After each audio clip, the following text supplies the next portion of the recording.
Asal diizinkan nanti ya. Kalau nggak diizinkan dari sebelum. Minha yusamma ar-rayyana. Di antara 8 pintu itu ada namanya pintu ar-rayyan, la yadkhuluhu illa shaimun. Hadis ini diriwayatkan oleh Imam Bukhari, wa Muslim dan Imam Muslim. Berarti hadis ini mutawatir bahwa Nabi Muhammad SAW memberikan informasi kepada kita lewat sabda beliau bahwa pintu surga itu jumlahnya 8. Di antara pintu 8 itu ada namanya pintu ar-rayyan, la yadkhuluhu illa shaimun. Artinya bahwa pintu masuk ke dalam surga yang namanya ar-rayyan itu ya hanya khusus mereka-mereka yang memang dikatakan as-shaimun, orang-orang yang memang waktu di dunia senantiasa melaksanakan puasa. Dan yang dimaksudkan di sini adalah puasa wajib. Adapun puasa sunnah adalah bagian dari tambahan yang kemudian Allah Subhanahu wa taala tidak perlu menyebutkan. Artinya kalau ada orang-orang yang rajin melaksanakan shaum tatawwu, puasa Senin, puasa Kamis ya ngemis. Jadi baik Senin maupun Kamis ataupun puasa Ayyamul Bid ataupun puasa Daud sekalipun itu sudah masuk ke dalam pembahasan yang utama. Karena orang yang rajin melaksanakan puasa tatawwu pasti tidak pernah ketinggalan yang wajib. Wong sing sunah wis dijupuk. Ya Pak ya. Orang yang sunnah aja diambil, masa yang wajib ditinggal. Maka hal yang demikian keterkaitan dengan perkara sunnah, as-sunnatu tattabi'ul wajib. Bahwa perkara sunnah itu pasti ngikutin yang wajib. Bukan yang wajib ngikutin sunnah. Adanya misalnya dalam mazhab Syafi'i seperti yang disampaikan oleh Al-Khan dengan Al-Bugha dalam kitab beliau Fiqh Manhaji. Adanya pembagian sunnah ab'ad dengan sunnah hayat itu mengiringi dari perbuatan wajib yang ada di dalam sholat. Misal dalam kaitan mengangkat tangan ketika takbir di awal, itu dalam pendapat Syafi'i masuk dalam kategori sunnah hayat. Sunnah yang kalau ditinggal oleh orang yang melaksanakan sholat tidak perlu diganti dengan sujud sahwi, karena itu masuk kaitannya dengan sunnah hayat. Mengangkat tangan, baik itu sampai ke bahu ataupun sampai ke telinga. Nah itu keterkaitan dengan masalah yang dikaitkan dengan perkara sunnah itu pasti ngikut yang wajib. Yang wajib yang mana? Takbirnya. Jadi Allahu Akbar itu masuk dalam perkara wajib.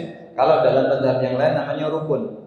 Maka wajib atau rukun itu tidak bisa ditinggal. Soal bagaimana ada orang yang mengangkat tangan ketika takbir, khilaf di antara para ulama. Maka mungkin kalau yang dengan rajin ke Mekah ya, berarti umrah berkali-kali.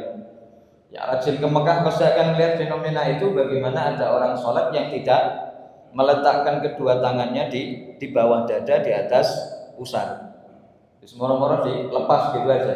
Jadi begitu takbir Allahu Akbar tidak bersedekap sebagai bagian dari perkara yang oleh mayoritas kaum muslimin dilakukan, tapi sedikit kaum muslimin yang melakukannya. Salah apa tidak? Ya ora. Karena itu bagian dari perkara yang diistihadi, termasuk perkara yang juga sunnah. Nah ini tadi yang saya contohkan bahwa perkara sunnah itu ngikutin yang wajib. Baik, keterkaitan dengan ibadah yang dilakukan oleh hamba-hamba Allah yang soleh. Lalu pada akhirnya keinginan yang begitu amat kuat menyertai dari setiap amalan yang disertai juga dengan keimanan. Maka dalam hadis lain Rasul sallallahu alaihi wasallam bersabda, "Man anfaqa zawjaini min malihi fi sabilillah du'iya min abwabil jannati kulliha." Siapa yang memberikan nafkah kepada keluarganya dari hartanya di jalan Allah, artinya bahwa apa yang kita lakukan adalah dalam koridor ibadah kepada Allah, du'iya min abwabil jannati kulliha, maka ia akan diundang, akan diseru untuk bisa masuk ke dalam surga dari pintu mana saja yang Allah sudah sediakan. Jadi ini nafkah untuk keluarga ya, kemudian nafkah. Kalau untuk di jalan Allah itu bahasanya infak. Jadi antara nafkah sama infak sebetulnya sejalur, hanya supaya dibedakan antara pendistribusiannya, baru kemudian untuk keluarga dikatakan nafkah, untuk umum di jalan Allah itu namanya infak. Baik nafkah maupun infak yang dikerjakan karena Allah, fi sabilillah, di jalan Allah, maka keutamaan yang nanti akan ia dapatkan adalah ia akan dipanggil dari pintu mana saja. Berarti pintu pertama, 2, 3, 4 sampai 8 itu ngundang kabeh, Pak. Masuk sini. Masuk sini. Yang pintu 3 masuk sini. Jadi semuanya manggil sampai bingung. Tapi begitu Bang bingung ya, masuk mana? Apa enggak usah masuk ya? Enggak juga. Jadi dari 8 pintu yang kemudian memanggil beliau sebab karena perjuangan yang sudah beliau lakukan dan pencapaian prestasi dari perjuangan itu Allah ridho, Allah muliakan dan Allah berikan rahmat, maka pada akhirnya dia diminta untuk masuk surga dari pintu mana saja yang dikehendaki. Ini kayak perempuan, Pak. Kayak perempuan salehah yang menjaga beberapa perkara yang disebutkan dalam hadis Rasul ya. Idza sholatil mar'atu khamsaha, apabila seorang wanita sholat 5 waktu, wa shomat syahroha, dan puasa di bulan Ramadan. Ini berarti yang disebutkan oleh Rasul itu yang wajib-wajib.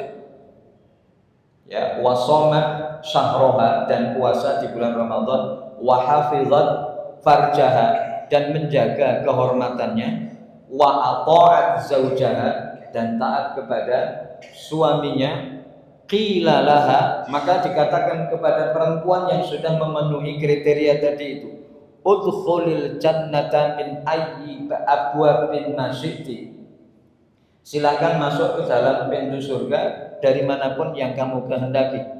Malakul Ridwan, artinya malaikat Ridwan, mempersilahkan kepada perempuan itu yang sudah memenuhi 4 kriteria untuk dipersilahkan mau masuk pintu royan ya boleh, mau pintu dari jihad fisabilillah juga boleh, dari pintu orang yang sholat juga boleh, dan dari pintu-pintu kebaikan yang lainnya juga boleh, tidak dilarang.